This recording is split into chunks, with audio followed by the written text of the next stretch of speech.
in honor of not the receiver, but the linebacker, Andre Davis. Welcome into the 54th episode of Cleveland Sports Realm.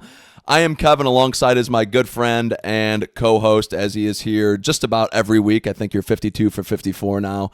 Jerome, next to me, and then behind the camera, as always, or actually kind of right next to me this evening, as there's a little bit of studio adjustments going on. We've got producer Eric, of course. Jerome, we're here Wednesday evening at 7 o'clock as we start the 54th episode of Cleveland Sports Realm. How are we feeling this evening?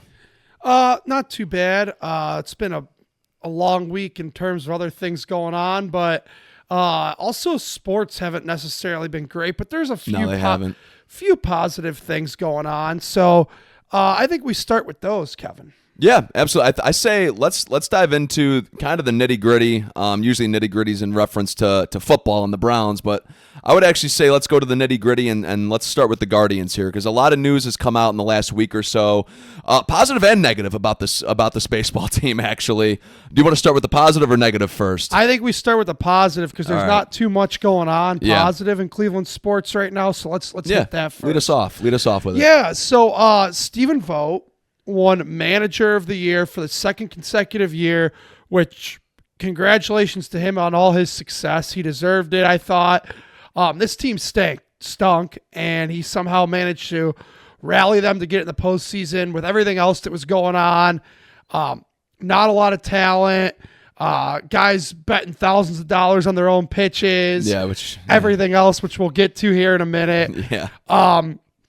The fact when you really look about it and you look at some of the other rosters that didn't make the playoffs and the Guardians did, I know that I was mad, and I still kind of am, because the team should be better because they should invest more into it. But that's not the reality. When you look at the reality of what's there and teams that were sitting at home by the time the postseason began, and we didn't go deep at all, but the fact that we were there, I think it's a no-brainer to me that Vogt deserved this award. Maybe I'm being biased. I could see Blue Jays fans, if they wanted to argue, that John Schneider should have gotten it. But it's a regular season award. And I understand the Blue Jays had a tremendous regular season, but John Schneider was helped by the team, investing in it. And Vogt never has that benefit here. So, the coaching staff here is incredible. Obviously, we get mad at certain things they do, and rightly so. You're never going to love your coaching staff, but I thought all in all, Vogt did a fantastic job. And also a side note real quick, Pat Murphy won it in the NL, and he also won it last year for the Brewers. And I think when national voters go to vote for this award, it's like it almost seems to be what did ownership and front office put into that team versus what they got out of that team. Brewers, they spent a little bit more money than the Guardians, but they also didn't spend a boatload of money. They get all the way to the NLCS, but still, to me, I think that's what the awards become. So I think, to me, Vogt and Pat Murphy both deserve their second straight Manager of the Year awards. Yeah, and I would argue, too, like when it comes to Stephen Vogt, I would say he might have even deserved the award more so this year than last year, honestly. And if you're a loyal listener to the podcast, and Jerome, obviously you and I have been friends for, over 10 years now, the last, I should say last season and this season, I've been very critical of Stephen Vogt. And I think he was very much deserving of the award this year. I think you could argue nobody did more with less in the MLB than Stephen Vogt did. And to your point, when it comes to what ownership gives the management to what management gives the coaching and just gives the roster in general, I honestly think that probably is what the award should come down to, because I think that's how you determine how good of a manager you are, is what are you given and how are you succeeding with that. And like I just said 30 seconds ago, I don't think anybody did more with less than Stephen Vogt this year. So I was in favor of him winning the Manager of the Year award. I was. Yeah, absolutely. And I think for him, this is good for him, because what's interesting is now the Guardians probably hate that he won the award, because Stephen Vogt signed a 3-year deal. He's going into his lame duck year. He's going to need an extension. Remember? Yeah, he's shooting 100% when it comes to Manager of the Year awards. Which is ironic, because I remember we were sitting here when we were real fed up with Vogt, and the team was in the midst of a 10-game losing streak, and we were talking about, is he going to lose his job? And now, we couldn't have been more wrong. We got some egg on our face for that one. I think Vogt and his agent clearly have a lot to go in there and negotiate with to get him a healthy, fruitful extension now. Because you're not, if you're the Guardians, you can't go into this year not giving him an extension because everybody in baseball is going to be signing up to hire this guy if you let him walk at the end of next absolutely. year. And then if you don't pay Vogt, like where are you actually allocating that money? Right. Like based off of what ownership showed us. Like, yeah. I mean, and obviously we haven't gotten to it yet, but you got some money coming off the books. If you're not going to pay the coaching staff, I mean, you got to pay at least somebody, right? You're certainly not putting it into roster building and, your MLB level roster. So this money's got to be spent somewhere other than failed Senate campaigns, and it should be going into Stephen Vogt's wallet. And you also got to look at, Carl Willis is going to come back. That's pretty important because people didn't even think Carl Willis wanted to work with Stephen Vogt. Clearly, he likes him because he's worked with him for 2 straight years. The pitching staff hasn't fallen off at all because Carl's still around. And Carl has now committed to coming back for 2026, which is great news for all Guardians fans. And then you look at his staff, too. A big market team, Kai Correa. He left to go be the bench coach for the Mets. Albernaz, who was the bench coach / associate manager here. Right. Orioles skipper now. So this is a great coaching staff. And I think, the Guardians are blessed and lucky to have them because it's a miracle as to what they are able to get out of what they are given. Yeah. So. No, I 100% agree. And do you have anything more to talk about with Vogt, or do you want to get to the Yeah, we could get to Class A. The only other thing, like I said, I could see Blue Jays fans making the argument for Schneider, right? Right. And the Blue Jays were not projected to win the AL East. They did. But you got to look at what that payroll was in Toronto. They had a lot of talent there. I still do think they overachieved, but not quite to the level that Cleveland did. I agree. That's the last thing I had to say. I agree, absolutely, 100%. So you want to move on to the elephant in the room, the betting boys? Yeah, the betting boys. So let's get this started with. You want to start with Ortiz or Class A? I say we start with Class A because I say we start with Class A too because I do have a huge theory, and I know I texted you and a couple friends of the shows, both Phils, Yan and Sprons, about my thoughts on this whole debacle about Class A's involvement and Ortiz, and everything that I have is like purely speculation. There's been some sourcing, there's some court documents that I've gone through that I've read, and I do kind of have a theory of my own, but.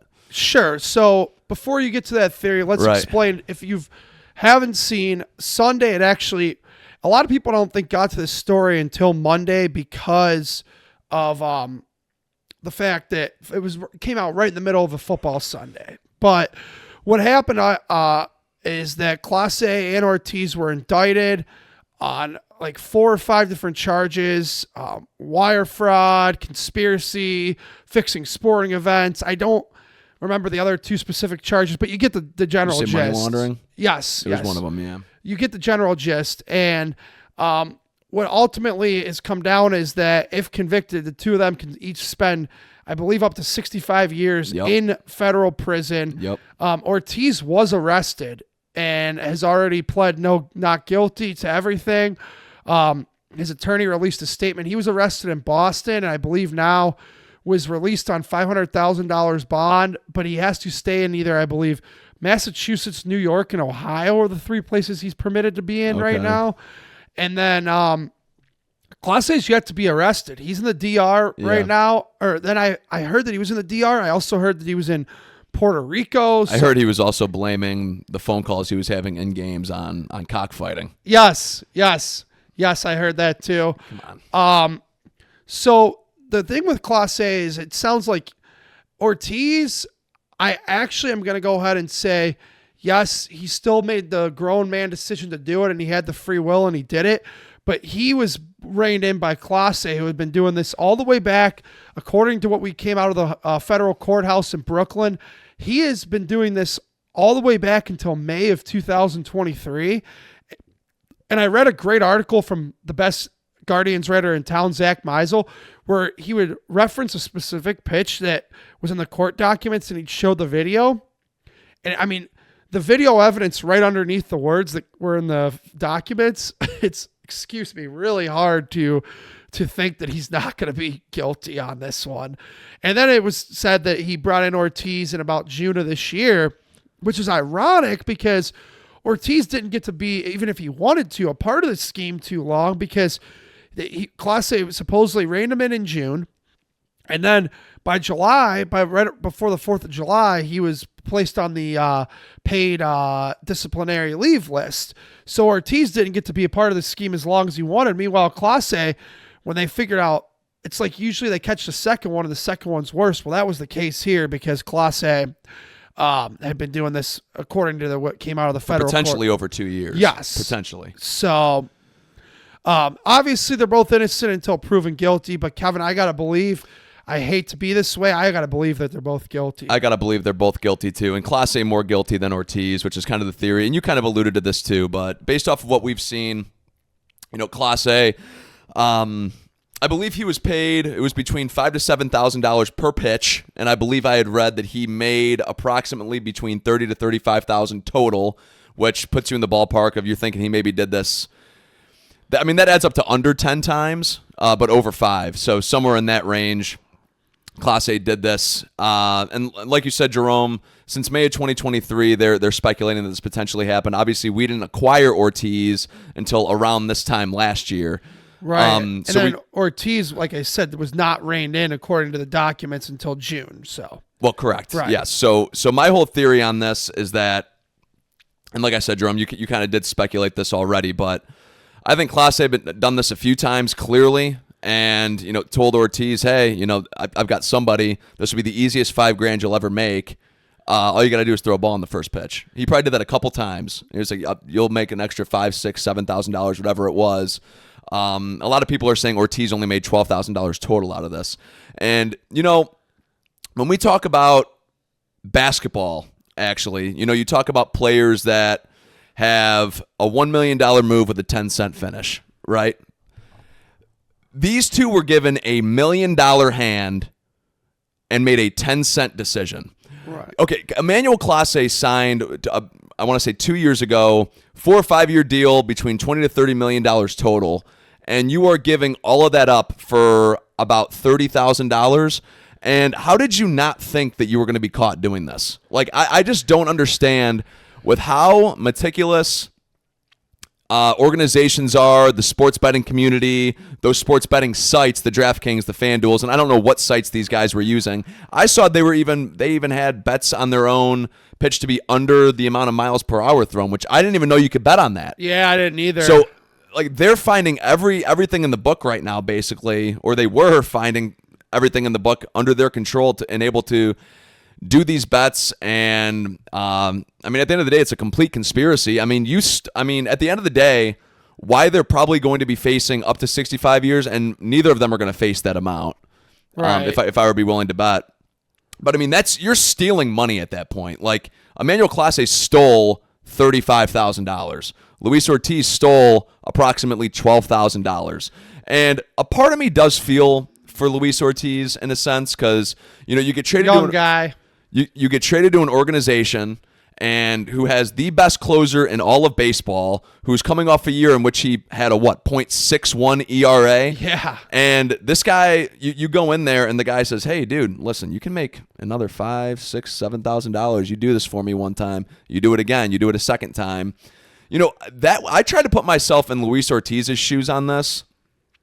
It would be exceptionally hard to go into an organization with the best player at that position that you're in that same bullpen, in that same dugout with, practicing with every day, a role model for you, like I just said, the best closer in baseball, and to not take him up on something that he is almost, I don't want to say giving advice, but he is absolutely leading you in a direction. Like, that's... To me, it's 90% of this falls on Emmanuel Clase. And yes, Jerome, you're 100% right. Luis Ortiz does have to have some accountability here. He's a grown man. Yes, he's young. He's, I want to say 24, 25 years old. Yeah. He's still a young kid. But at the end of the day, he made the mistake. He made the decision to go out there and intentionally throw a ball knowing that he would receive a profit off of it. So yes, at the end of the day, Luis Ortiz is guilty. But, I mean, Emmanuel Clase should be facing the full extent of the law on this. Well, I have to completely agree with what you said, and It's frustrating too from a fan point of view because like in baseball, in this city, we don't get to have the top of anything. No. We don't have the best starter. We have very good starters. We don't have Aaron Judge or Shohei Ohtani. We have a damn good Hall of Famer Ramirez. We had what universally was looked at as the best closer in baseball. We don't got him anymore. No, sir. And we'll never have him again. Never have him again. And what do you do if you're the Guardians organization? I mean, he holds just about every relief record for us. Like, Yeah. what do you do? Do you just, like, for somebody that was involved in that, do you just, like, strip the records? Like, how does that work? Yeah, that'll be interesting to see what the organization decides. I mean, you to were do. having jersey giveaways this year for this guy. Yeah, I mean, yeah, he was absolutely the one of the core four, you could argue, stars of the 2025 Guardians. Yeah, absolutely. If you pulled a random person off the street who doesn't know much baseball, let's use producer Derek, for example. He's not a big baseball guy. You pull him off the street and you ask him, hey, name 3 Guardians. They're probably going to come back with Kwan, Ramirez, and Clase. Yeah. Okay? This is one of your stars of the team, gone forever. You don't have them. And it's frustrating. And you question the integrity of the game. Are there more guys doing this? Another conspiracy theory I had because of the basketball one, and I wouldn't have thought of this if the basketball one, now it's caught up that Terry Rozier was heavily involved with the mafia, I heard and about the mob. And you wonder, in this court document, they were just, classified no names as better 1, 2, 3, 4, and 5 or whatever.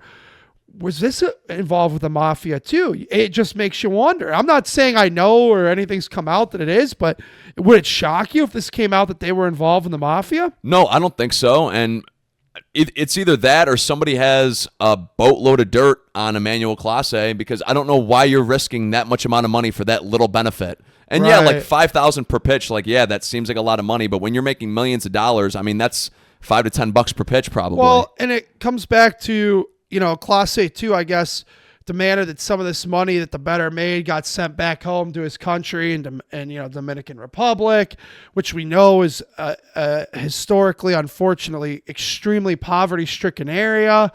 So is he trying to make money? I don't think Emmanuel Clase was doing this for the betterment of his community. Well, no, I'm saying, some of that money was sent back there, but there's easier ways to do that. Listen, you make you don't make market value of what you should. I understand that. You only made $6 million this year, which is, I know to an average guy like me or you, not a lot of money at all, but for him, that's like the other best closer in the game was Edwin Diaz. He made $25 million this year.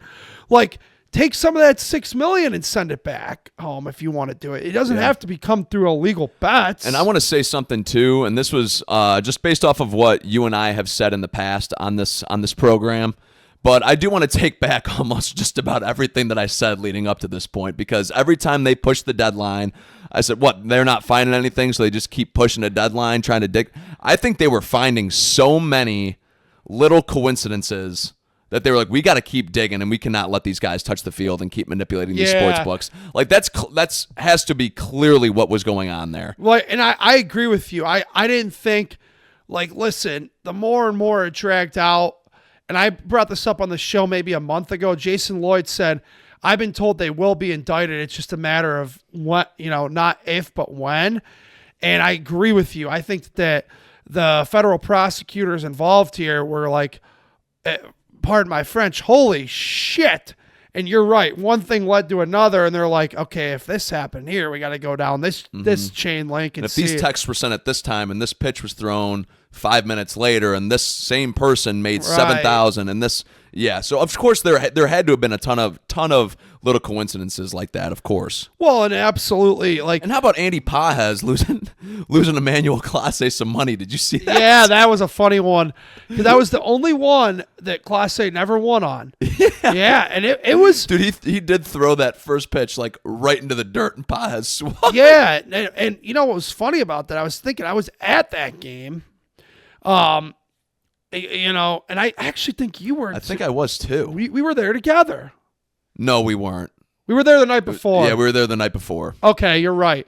Either way, that is kind of funny though, because you're thinking about it and you go, well, shit. I mean, all those bets he made, the pitch is so oblivious. He was probably so angry with Andy Pages, but 100%. And do you think his performance last playoffs was as a result of any of this betting? I actually personally do not think so. I don't know. Because if you look at some of the pitches that those guys hit out, like Judge and Stanton back to back, they were almost impossible pitches to hit out. I mean, he was just really bad no matter what. They didn't have him this playoffs. So it would have been interesting to see how he would have come back, Yeah. Now we'll never see him throw a pitch again. Never. And, Major League Baseball hasn't ruled. They're going to let the FBI do their thing. But I would be absolutely astonished and floored if it's anything other than a lifetime ban. Anytime someone's bet on baseball, like look at that guy for the Padres, his name's escaping. Tupaquita Marcado, I believe was the fella's name, was betting on the Padres to win while he was on the injured list, and he was banned for life. These guys were betting on specific pitches that they were throwing, that were hurting their team by throwing them. I mean, it's a first pitch. Yeah, like at the end of the day, like in baseball terms, it's not the biggest deal to start out 1-0 if you're pitching. Like it's just not. But again. Well, and again, it's the integrity of the game is the whole thing. As soon as this had happened, when he was indicted, Talking Baseball had came out with that video, from John Boy Media, if you recall. We had talked about it on the show of, boy, this is kind of iffy because you would watch Clase A. The days he wasn't betting is what we've learned now. I mean, if he wanted to, he could throw the cutter, first pitch fastball right at the knees, lock somebody up. And there'd be days he'd come in there and bounce it, a 52-foot slider. And dude, a lot of these pitches though came during his .61 ERA season, like the best season we've ever witnessed. Yeah, outside of Mariano Rivera, right? I'll tell you, the guy was third in Cy Young as a relief pitcher, and again, when he wanted to, he could throw the cutter right at the knees and lock a hitter up. And then when you see that, it's like, well, what's going on here? And then, well, he's got to get his control for a little bit. No. He had the control. He had thousands of dollars waiting that he was going to spike that slider right in the dirt is what we found out. So, yeah, I think the story is it's very interesting, but it's sad. It sucks. And, I know it's not really the important thing. But, again, from a baseball point of view, Cleveland has now lost a starter who they had high hopes for and a lot of team control for years to come. And they lost a closer who they might have, maybe I know a lot of people said that they were going to trade him. Maybe they trade him this offseason and get a good bat return or something. He had a lot of trade value. And the Guardians organization was completely screwed as a result of this. They lost a potential huge haul for Clase at the deadline.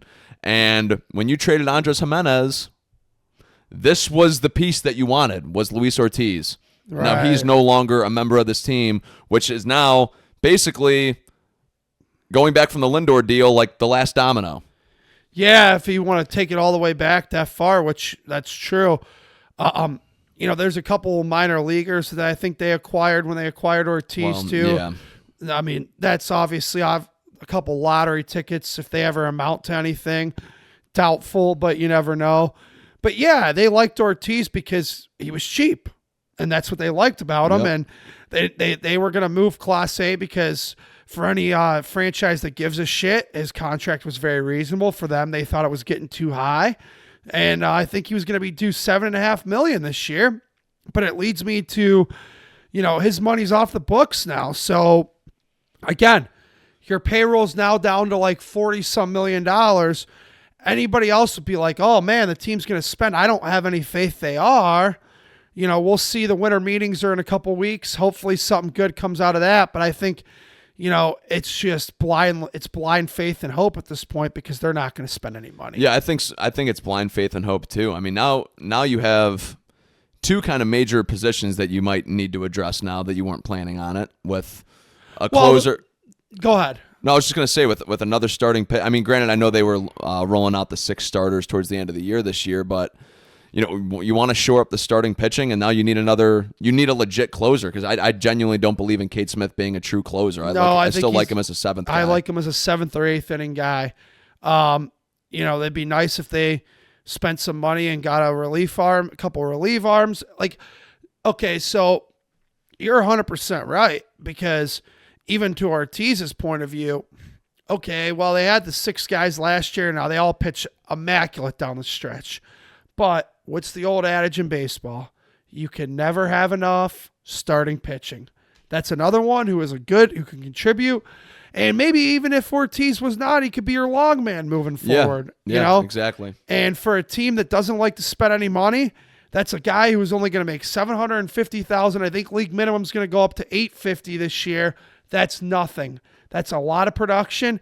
And even from Class A's point of view, hypothetically, if you don't trade him, you have the best closer in the game. I think it was going to be $7.5 million this year. So pennies on the dollar for what he was producing. For the production. Again, now something that they have to go out and address. Will they? We don't think so. I think they will, but I don't think it's going to be in the way that we want them to. Right. I gotta point out something, because shout out to a friend of the show, Philly Ann. He had a great line today, because Ultimate Cleveland Sports Show was talking about how, well, the Guardians, they have all this money to spend, and they should be in on Pete Alonso. Yeah, you would think. That's not going to happen. And friend of the show, Philly Ann, goes, I'd like Sidney Sweeney to come onto my living room. That's not going to happen either. It's just wishful thinking. Like, there's a lot of fan bases and teams that get excited for the winter meetings, because that's when all the action happens in MLB free agency. The winter meetings around here are nothing but depressing. Yeah, I mean, they really are. There's no other way to put it, man. The last time we did something at the winter meetings was Josh Bell. Which we talked about. We were together when we that'll be I think 3 years ago now. Yeah. So listen, I'm putting it out there. You have all this money, you have all this wiggle room to spend. You could spend $50 million, and you're still going to be below your magic number of $100 million. Please, can you spend some money? You have a 2-time man. I mean, we don't need to go into all this, but it's just the way I feel, and it's hard not to complain about it. Yeah, once we get closer to the winter meetings, we can kind of, I think, start analyzing right, and how we want them to go about this offseason. Right. Obviously, right now, it's just kind of pure speculation of how things would happen. We'll get a better idea once those dates start coming up. You have the general manager meetings in Las Vegas going on right now, but all that is basically agents show up to figure out what teams are going to be willing to spend and what aren't. And to be honest with you, I don't even think general managers agents even bother having those conversations with Cleveland, because it's a pointless conversation. So I can't imagine. Scott Boras knows that he got his one deal done, then he'll get done with the Guardians every year, and that's it. Before we were even into the World Series, I believe that was done, wasn't it? Yeah. I think that was still done during the championship series. I think it was. Scott Boras knows he got his one deal done with Cleveland, and I was happy when we re-signed Hedgie, though. Yeah, it's whatever, I like Austin Hedges. Yeah, right. Yeah.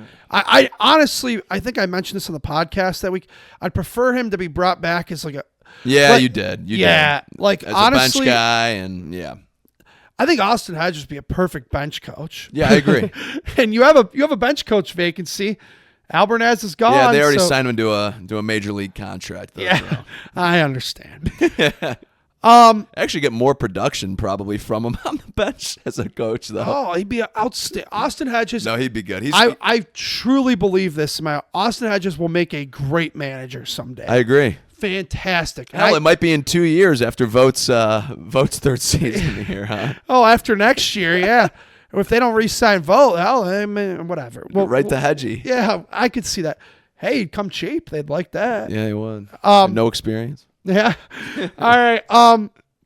Anything else baseball related we need to get into? I don't really think so. Nothing that I can think of. Yeah. Off the top of my head. No. I mean, that's kind of what's going around right now Like that's kind of the hot topic right now in the MLB right now is what's going on with Clase and Ortiz. So Right. that's not even just like Cleveland sports realm specific. No, that's that's absolutely Major League Baseball specific. right. Like there. I said, you're hearing a couple things come out of the general managers meetings where guys want to go. Tarek Skubal just won the AL Cy Young again, and which to be expected. If any, like just like manager of the year, to me, if Skubal doesn't win the AL and Skeens doesn't win the NL, nobody else deserved it. I agree. It should be settled. I agree. And I don't know if we did mention on the program. So we're gonna get the same managers of the years. And Cy Young. No, Skeens didn't win Cy Young last year.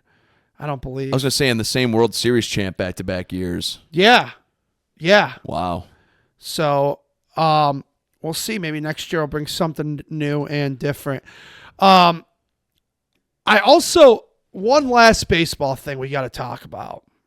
And I know this isn't on the rundown because we forgot to mention it, but I do think it's important. Paul DePodesta is gone from the Browns. Yeah, thank God. I thought we were going to address that in the Browns segment. Well, it's kind of it's a perfect hybrid it's a good transition. Right. Yeah. Paul DePodesta is Thank gone. God, from one dumpster fire to another he goes. And I gotta question the Colorado Rockies. I mean, I get it. You're trying to go outside the box. You're probably trying to grasp at straws. Same thing for when the Browns did when they hired Paul DePodesta. You're grasping at straws. But I think it's a bizarre hire for Colorado because, yes, we know the movie Moneyball. It's where he got most of his fame. We know he was Billy Beane's top lieutenant in Oakland. We know he failed miserably as Dodgers general manager. We also know that he did have some say in helping rebuild the Mets in the 2010s before he came to the Browns. But I really wonder, Colorado, they are literally must be trying anything because, Kevin, this is a guy who has not even worked in the sport for 9 years. Well, and also, what are you looking at from the Cleveland Browns over the last decade plus that's going to tell you, like, this guy was doing something right. Let's bring him in and try it. Well, let's just have a little bit of common sense here. I don't care how the interview went. I more so think that it's like I don't think it. I think it's like the Rockies just grasping at anything and saying, well, this guy had success in baseball 20 years ago. Do you know how much has changed in 20 years ago? Especially when the guy hasn't even worked in the sport. Well, also, the last decade. maybe what the Rockies are doing, and this is just me playing devil's advocate from their perspective, maybe what they're doing is maybe they want to break the mold of the new MLB. And maybe they want to go back to somebody who worked in the MLB before that you were worried about the constant platooning and the constant matchups and the constant. Maybe they just want to bring somebody in who had success before in the modern our modern day MLB, right? And see if that maybe does something for him. I don't know. Well, I know Paul DePodesta said, because he did an interview where he said that basically in a nutshell that baseball is always his true first love and. It was a lot different working in the NFL. And basically, like, he admitted that he didn't really know what he was doing the first couple of years. Shocking. Shocker. You hired somebody with no NFL experience. You hired someone who was a baseball lifer. And here's the thing. He still didn't know what he was doing at the end of his time here. To this day, Paul DePodesta, nobody still knows what the hell he ever did. Nobody knows. Yeah, and then every time you ask any executive official for the Browns, he's a very, very important member to our team. What's he do? Yeah, nobody. It's just very important. Yeah, just very, very important to nobody the team. Ever knows what Paul Deep. Nobody will ever know. Jason Lloyd wrote a great piece on it. He was here for 10 years. I listen. I'm not saying I was a high-ranking official, but like. I worked in that building. I could tell you what most people's general job outlook was. Yeah. In my 7 years there, I couldn't tell you what Paul Deep. First of all, he wasn't there, right? Right. And newsflash, Paul, if you're gonna be the president of baseball operations for the Rockies, you probably have to live in Denver. Well, it's a quicker drive from California to the Rockies. Quicker flight, yeah. Yeah. You could drive. You probably have to live in Denver, buddy. That bothered me that he never moved to Cleveland. That bothered me. It did. It really did. The guy worked here for 10 years, sucked up a huge piece of salary, And we sucked for a decade plus. Well, and then wait a minute. It was ironic, and shout out to the Morning Boys on 92.3 The Fan for pointing this out. It was like almost poetic that Paul DePodesta was in MetLife Stadium on Sunday because that was the 100th loss under his tenure. I didn't know that. And also, you were hired by the Rockies. Go away. Like, honest to God, why were you at MetLife Stadium on Sunday? What, you want a farewell tour? You want everybody to kiss your ass? You stunk here for 10 years. And now you want a farewell tour. And now you're gonna go, and the poor people of Denver, the poor people of Denver who are diehard baseball fans, they consistently fill that stadium for a team that won 43 games last year. Listen, we bitch all the time here. If we think we have it bad, try being a freaking Rockies fan. That's one of the toughest things to do. That's like being a Brown. It's up there. Like it's like being a Browns, Jets, whatever you want to say. Well, that's why this is such a great transition right now. Paul DePodesta is going from a miserable loser to a miserable loser. Yeah. And I just, like, from the baseball point of view, the Rockies don't have a manager yet. Supposedly they're going to hire a GM that's going to report to Paul DePodesta, but he's going to control everything. God bless the people of Denver, Colorado. You have no hope for your franchise to be any better. Hiring this guy is just a waste of time, a waste of space. Dude, if the Rockies turn it around in like the next 3 to 4 years, I'm going to genuinely be pissed off. I don't see it happening, but it could. Well, neither do I, but I'm just saying. I mean, like, baseball, listen, we talk about this all the time, though, Jerome. Like, baseball is one of the most unpredictable sport that there is. It is. It just is.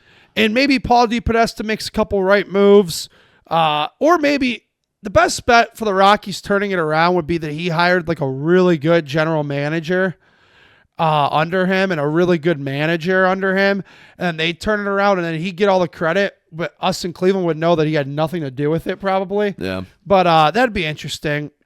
But yeah, I want to say it one more time. You were hired last week. Why were you at MetLife Stadium on Sunday? Go away. And thank God he did, because I saw he was at the general manager meetings in Vegas. I saw a couple clips. I listened to him speak.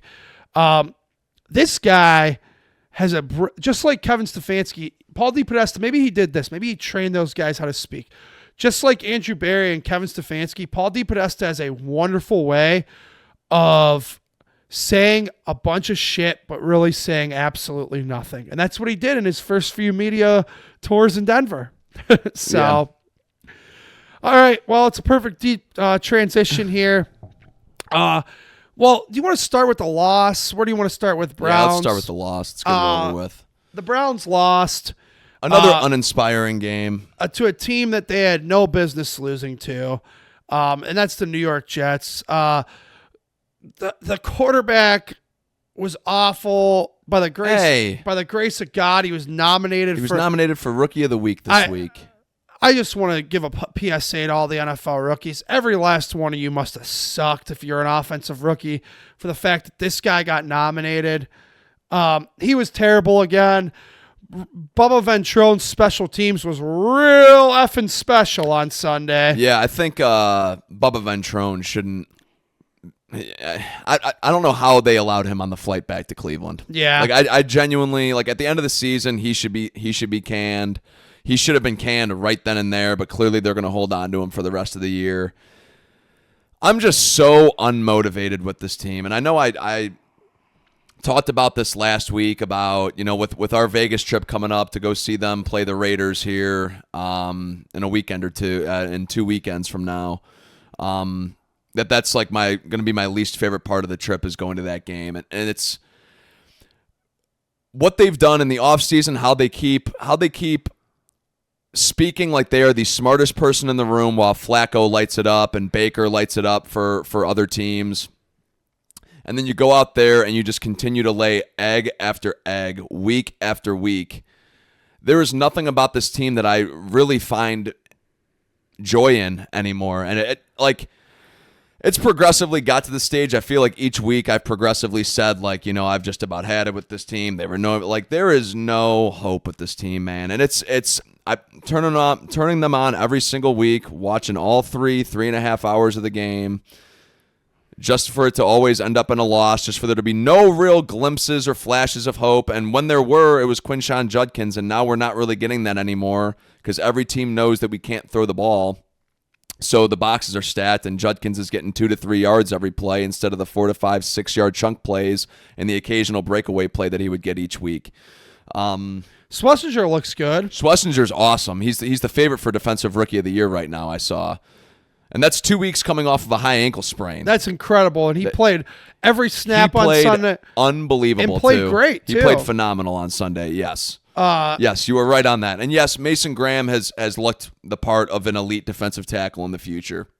Like, yeah, there are the maybe I guess it was short-sighted saying there's no glimpses each Sunday, but I think overall, I think you know what I'm saying. Yes, like there's no glimmer of hope for an exciting future even in the next few years. So it's an incredibly hard time to be a Browns fan right now, and we've been able to say that basically since they came back. But I know every Cleveland sports outlet has said this. I know the morning show said it.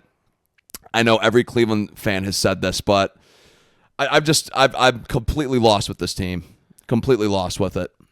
Well, I think it's watching that game on Sunday was a kick in the nuts essentially because Justin Fields played horrifically. Ronnie Hickman, that interception he threw to Ronnie Hickman was like a rookie throw. Right in the chest. You don't tell him to do it. The defense played good again. I as much as I love Jim Schwartz, I thought the all-out blitz call was stupid, and that's what cost them. It was the difference in this game because then you're going to all-out blitz there. That was so stupid because Justin Fields wasn't able to throw the ball at all. In fact, that touchdown pass to Breece Hall, that screen pass, 42 of his 54 yards came on that pass. Yeah. I'll give Gabriel, which you don't hear this a lot out of me, credit. Granted, a lot of it came on a big PI call to Ced Tillman, but they led a 94-yard touchdown drive, and you're feeling like, okay, they're going to beat the Jets, genuinely. I genuinely at no point in that game thought that we were going to beat them. I did, and I'm going to tell you. And then Njoku prances into the end zone. It's like, okay, we're up 7-0. Things look good, yada, yada. And then in the ensuing kickoff, they give it up. Mm-hmm. And then the ensuing punt return, you say, oh, wow, there's a flag. And somehow the flag was on the punting team. Yep. And you give up both of those. That again, Bubba Ventrone ought to be canned, but they don't hold anybody accountable. No, I mean they talk about accountability, but I've never. There's none in that building. You can't believe that there is at this point. And speaking of accountability, dude, like Cam Thomas at the end of that game, that's a guy I spoke of very highly of in the preseason. Somebody who I thought like stood out. Actually played a good game on Sunday until the absolute mistake you can't make. There was no shot in hell they were snapping that frickin' football. Literally, and I know like people are like penalties are on coaching. I mean, I don't know what else Kevin Stefanski could have done. And I'm not like a Stefanski truther by any means anymore. But we were sitting on the couch watching the game saying, yeah, they're fine. Like it doesn't take a genius to know that. CBS cuts to Kevin Stefanski, and he is screaming into his headset, don't jump. They're not going to snap the ball. He's screaming it, and Cam Thomas jumps. And another guy I want to criticize too while we're at it, Devin Bush. Okay, and I shouldn't say hate. I don't hate anybody. I strongly dislike Nathan Zagura. He's not my favorite, okay? But Nathan Zagura on the radio call literally put it best. It's 3rd and 17.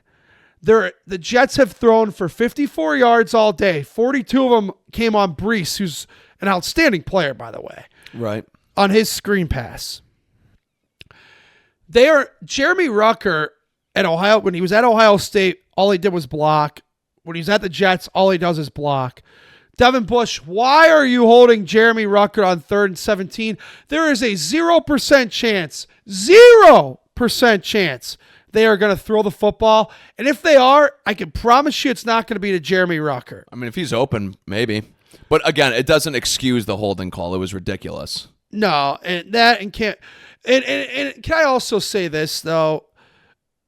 It's inexcusable. It's disgusting. It's gross. If they got the ball back, how much faith did you have in Short Shrimp to lead a drive down the field to tie it up? I don't know. He just went 94 yards. Well, that was in the first quarter. Right. No, I mean, I don't have any. This is what I don't have any. I wouldn't have had faith if Shador was back there. I wouldn't have had faith if Flacco was back there. I wouldn't have had faith if Jacoby Brissett was back there. Jameis Winston. Like, there's.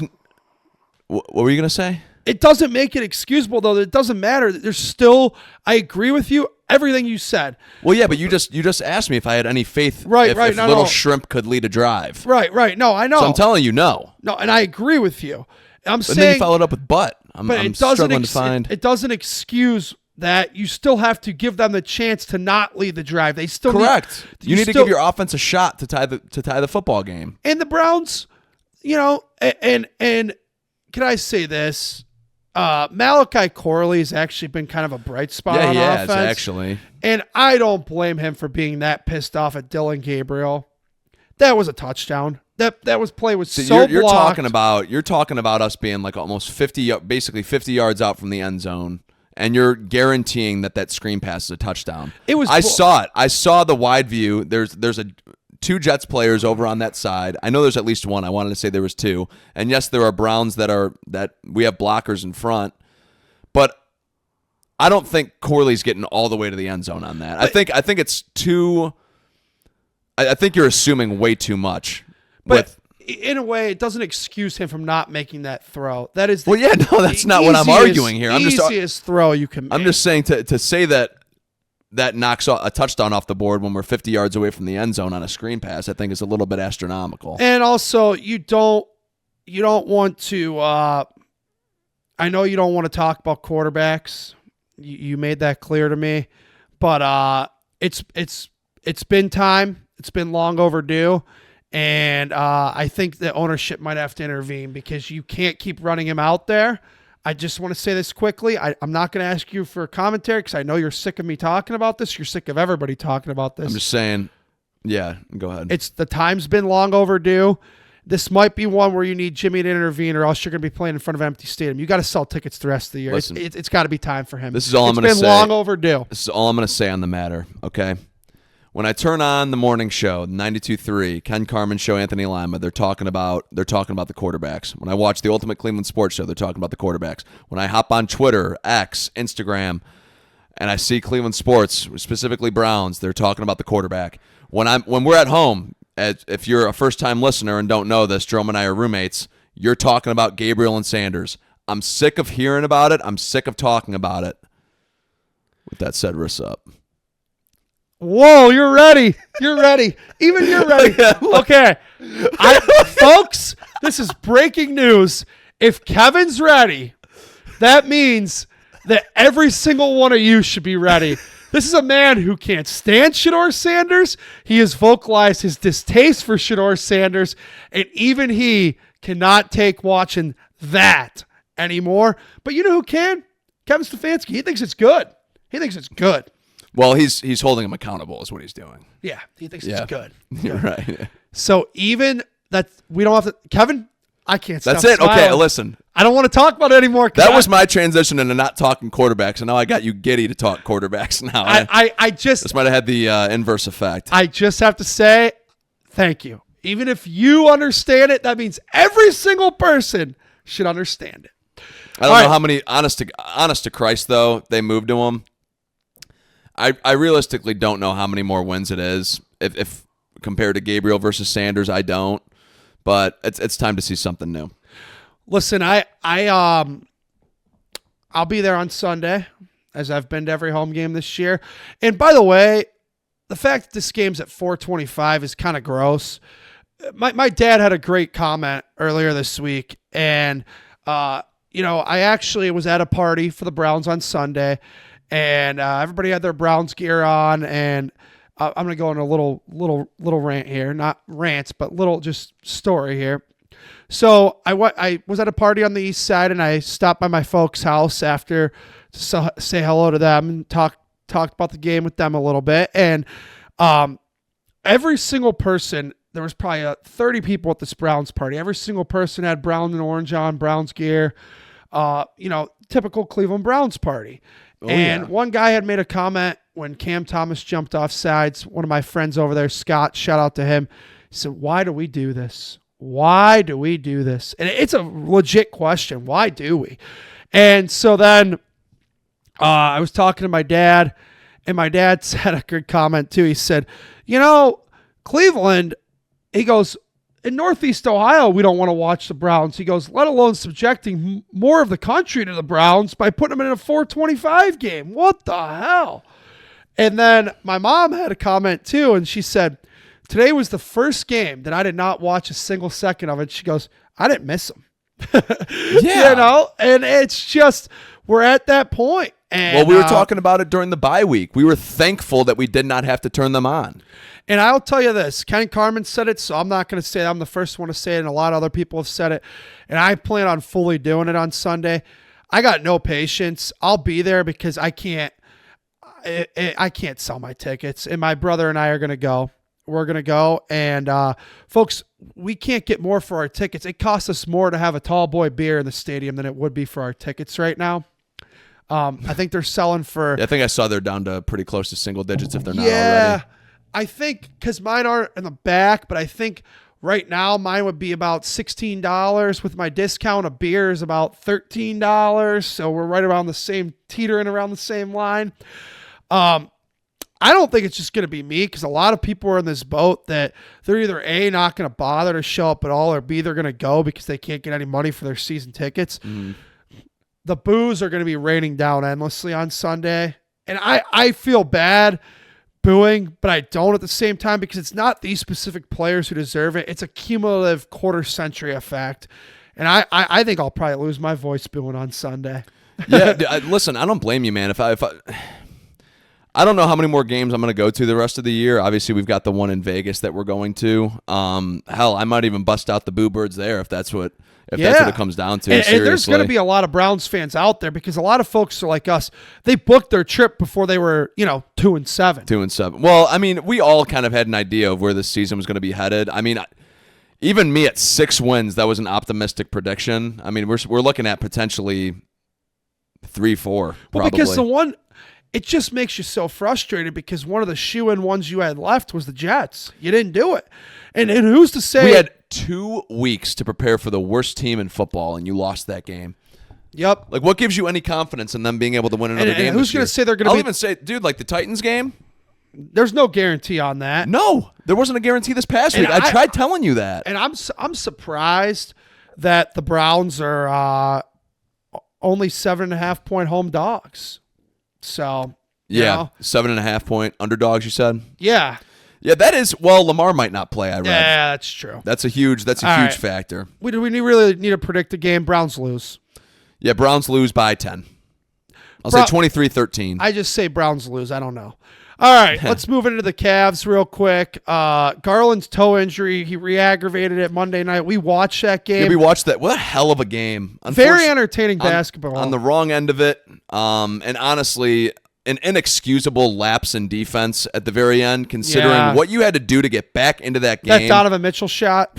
Dude, and even leading up to that, we had said, because you kept arguing, no, they're going to come back, they're going to win. I said, it's over. When we were down like 15 or something like that, and then Sam Merrill went on a 12-0 run himself, or I think the Heat might have scored in that, but he went on a 12-0. He scored 12 straight points for the Cavs, four threes in a row. All of a sudden, the Cavs are back within 6, and Evan Mobley actually huge in that game during crunch time. Yeah, huge. Although offensively, yes, but also like the free throws, we're not in that position if he just knocks down 2 to 3 more. If he shot 2 of 7 from the free throw line, inexcusable. But he did come up big time in crunch time and was obviously great defensively, as he's basically been since he's entered the league, and was also at USC as well. And then that Donovan Mitchell shot, I mean, one of the best Cavs shots, like maybe in history, given the circumstances of that. Like regular season, 0.4 seconds on the clock. You've consistently had, excluding last year's postseason, you've consistently had a bad time playing in Miami. Was hoping they'd be able to get over that hump. It's been like 20 years like that, too, right? Yeah, I know. Like it doesn't they- matter if LeBron's here, if LeBron's not here. Very hard time winning in Miami. And then you give up that lapse in defense. You got Dean Wade at half court for some reason. Like Norman Powell was going to hit a 3-point shot at half court. I mean, just like for some reason they went. Like I watched that replay a few times. For some reason they're manned up on everybody, as opposed to having at least one person in the freaking paint. For Christ's sake. And it should be pointed out, too, that Kenny was not there. Kenny had been tossed already. Well, but either way, Johnny Bryant's a good assistant coach. Yeah, you can't tell me that these guys haven't been practicing these situations, man. And Right. this is even from last year into this year, because Johnny Bryant was here last year. Like you have to understand. That play was frustrating, and by technically former Cav Andrew Wiggins, who hit the game winner. Yeah, never played, but no, but he and then Garland's toe injury, that's frustrating. I was hoping that the surgery would fully eliminate this thing. Maybe they rushed him back too early. I don't know. I mean, I'm not going to criticize what they did. I'm not any doctor or anything like that, but it's frustrating. Now, is this thing's going to linger all year this year too? Yeah, no, probably. And that's just probably fair. going to. And then tonight, the Cavs, they've been in Miami. Now, mind you, they've been in Miami since Sunday. So I think today is just a classic case of the South Beach flu. They've been partying too hard because anybody who's worth a damn is resting. Yeah, which is just asinine to me, by the way. Like, it's just asinine that you're just benching everybody, every key player outside of, like, DeAndre Hunter today. Or tonight, just because South Beach flu. Well, but it's also, dude, like you lost the other night. If you won Monday night, Yeah. You lost to this same team 2 nights ago, and you don't want to run it back and see if you can beat them full strength. Yeah. I think it's just something and needs to be done in the NBA. Tonight. You can't NBA, get swept in Miami. The NBA has got to implement, like, if you're out for like 2 to 3 games minimum. Because I'm so sick of these guys just resting. And even, like, I don't feel bad for the people that live in Miami, trust me. But like for the people that bought tickets to that game, maybe they wanted to see Donovan Mitchell in person. Yep. Not going to be able to. Maybe they wanted to see Evan Mobley in person. Not going to be able to. Yeah. Like, when is the NBA going to start putting their fans at the forefront sometimes? Like, they never do. It's all about players. It's been about players since as long as I can remember, last 10 to 15 years. It's been what's in the players' best interest. Well, not what's in the organization's best interest, not what's within the fans' best interest. How can we benefit the players who are making $35 million a year? What can we do to make their job a little bit easier? Give me a break. I completely agree with you. I think that's a great point you make. And I know that they did the whole you can't sit out national games anymore. But that should be for all games too, just because it's not on national TV. There's still folks who want to watch. And how about on your maybe you take your rest day during a practice day? Yeah. Why are we? That's what NFL players do. But maybe they don't sit out due to rest on a Sunday. If this gets the Cavs further in the playoffs, I'll forgive them 8 months from now. But I don't know. I think that's it on Cavs, right? Yeah, looks like it. All right. Let's get to odds and ends. Travis Hunter's done for the year. Yeah. Wasn't very effective when he was even out there. No, Now Jaguars. done for the year. That trade may have saved Andrew Barry's job. I hope not, but I think it might have. Yeah, it very well could have. And I know I saw actually Ken Carmen had tweeted out that he didn't want to tweet anything like, oh, we won the deal because Hunter got hurt or anything like that, because quite frankly, I think we won the deal before Hunter got hurt. But that is unfortunate for Jacksonville, man. That's a guy they have a lot invested into, the guy who they thought would be a key contributor, at least on one side of the ball, full-time and other part-time, and hasn't been great this year. He won't be able to finish out his rookie year. So, yeah, disappointing for him and disappointing for the Jaguars, of course. All right, let's get into the college football. It's getting good at this time of year. Yep. Every game means a lot. The rankings are coming out every week. Well, let's touch on Paul Skeens, NL Cy Young winner. Just got announced. Should have been. Sorry to interrupt you. You're fine. All right, Kevin. Huge game for your guys this week as they go on the road to Acrisure Stadium and face the 22-ranked Pitt Panthers, both teams 7-2. Notre Dame laying 12.5 on the road. Do you like your guys to cover? Big game for them. I like them to win. I do not like them to cover. Pitt has historically played the Irish pretty tough. They're kind of one of those teams that whether they come to Notre Dame or we go to Pitt, They play us tough. Typically, Notre Dame does come out with the win. That's why I'm picking the Notre Dame money line. But typically, Pitt does keep it close. I could also see Pitt keeping it close up until the final 6-7 minutes, and then Notre Dame maybe have a huge turnover, pick six, something like that, and then all of a sudden the score looks like Notre Dame blew them out when in fact they didn't. But I'm going to take Notre Dame money line, but Pitt to cover. All right. So that's a big game, too, because Pitt probably. If Notre Dame loses, they're out of the playoff. Yeah. Pitt on the outside looking in. But Notre Dame's still probably with the best 2 losses in the country. All right. Let's move on to number 11, Oklahoma, going to Tuscaloosa to face number 4, Alabama. Your line here, Alabama laying 5.5 at home, 8-1 Alabama, 7-2 Oklahoma. Oklahoma needs this game more. Who do you like? I like Alabama to cover. Wow. Knock John Mateer and the Sooners. I like Mateer, but I don't believe in the Sooners. Do you like Ty Simpson? I'm seeing I do like Ty Simpson a lot. A lot of quarterback traction. I do like Ty Simpson a lot. I got to watch a little bit more of him. I've only seen a few of his games, but I do like what I've seen from Ty Simpson. All right. I like Oklahoma to cover the plus 5.5, but not to win. I like them Okay, so you like Alabama to win a close one. Yep. All right. Number 10, Texas at number 5, Georgia. This game will be Saturday night, ABC, the big game of the week. Georgia, 5.5-point home favorites. They're 8-1. Texas, 7-2. Big game for Arch and the Longhorns. Yeah, once again, I'm going to take Georgia to cover. It's the same exact spread, very similar rankings between these 2 games that we just talked about. I'm going to take Georgia to cover the 5.5. I don't believe in Texas, man. I like the dogs at home too. Sick 'em dogs. I like them. I like them to cover the 5.5. Did you pick the who you thought was going to cover in the Notre Dame Pitt game? Yes, I did. I thought. Okay, maybe I just didn't hear. Didn't. Did I? I don't know. Oh, you know what? I do. I like Notre Dame to cover. Okay. Yeah, I like Notre Dame. If you said that, I apologize, but I don't know if I did either. Okay. So either way, folks, I like Notre Dame to cover. All right. And then finally, the Ohio State University, the best team in the country, as they play the UCLA Bruins, who were hot there for a moment. They started 0-4. They won 3 in a row. They've cooled down. Saturday night in Columbus, Ohio State laying 32.5. Jesus Huge Christ. spread. I thought it was going to be like 20-something. The way the Buckeyes are playing, I like Ohio State to cover. Okay, Ohio State's definitely going to win this game. I'm going to take UCLA to cover. I think Ohio State wins, by the way, by like 24 to 28 points. Yeah. I do not think this is going to be a close game. But that's a big spread. It's too hard to. And if this was against like an Appalachian State, I probably would pick Ohio State to cover. But like UCLA is still a name program, still a respectable college football program. They had that hot stretch where they beat Penn State, Exactly. So I think it's too big of a spread for my liking. So, yeah, Ohio State money line, UCLA to cover. All right. Well, that'll do it for this week's show. Make sure to follow us on Instagram at CLE Sports Realm, on TikTok, and on Twitter.